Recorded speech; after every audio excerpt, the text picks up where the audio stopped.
This is the DIYPC ARGB-Q8-BK. There's also a white version, the -WH, I think. This is a very meta budget PC flipping case right now. For a personal build, like, there's nothing in here that like a lot of people are like super attracted to, but if you want to get some value out of a budget flip, this is exactly one of the types of cases that I recommend.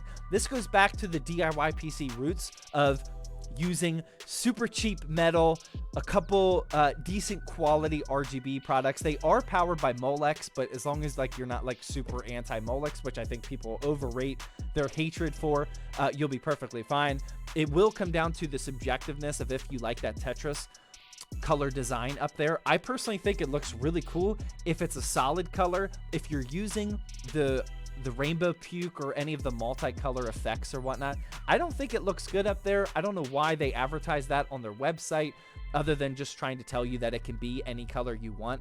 But just all these solid colors. Blue looked really good, light blue looked really good, red looked good, green looked good. The solid colors, when you pair it with like an all black system like we just did, look pretty solid. Now, we did run into one of the issues. This case does not come with front fans at all, just this one rear RGB 120 millimeter. I think that's fine, especially if you're a PC flipper.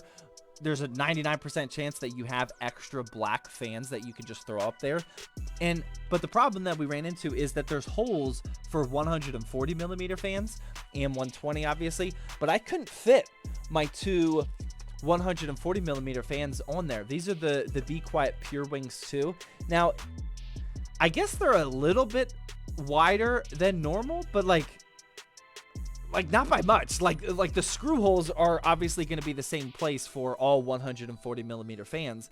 I guess there's a little extra depth coming off the side of it, but not by much. I couldn't fit these fans going into the power supply shroud right here. So you could experiment with installing 140 millimeter fans in front of the case's front or like behind the case's front panel in front of the main panel here, and just having them live in there. I'm not going to do that, because if you do it that way, you're going to have to install these fans before you install everything else, because that way you got to get the screwdriver in from this angle.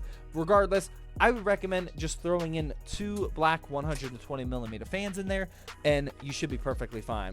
But for this case only being $45 to $48 consistently on Newegg, I actually think there's a ton of value. I really like the micro ATX form factor, which is definitely better for flipping, trying to maximize that budget. I really like the cutout for the power supply so you can show some vinyl. I really wish that they would have included a cutout for the power supply cable extensions or just power cable under there. I really don't like when cases don't have it, but that's obviously not a deal breaker.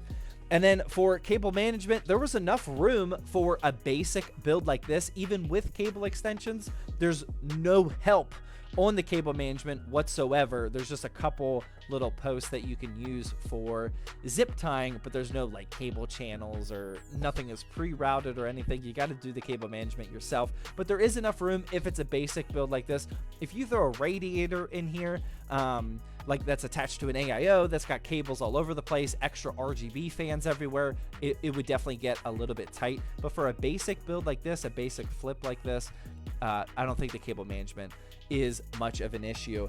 And then in terms of airflow, like you have some airflow front panel action here. Definitely not gonna like be breaking any temperature numbers, but this isn't a case that people would like instantly like just neglect because, oh, it doesn't have airflow. You at least have some airflow action up here at the front. But other than that, I will continue to buy this. This is now my second build inside of this, and I have two more of these cases at the studio just because I really like the value for that $45 to $48 price point. The thing that's really good about this is because at $45 to $50 to even $55 when you buy a case, that's usually where you're buying a case that's just like all black with airflow, but you have to take care of the aesthetics.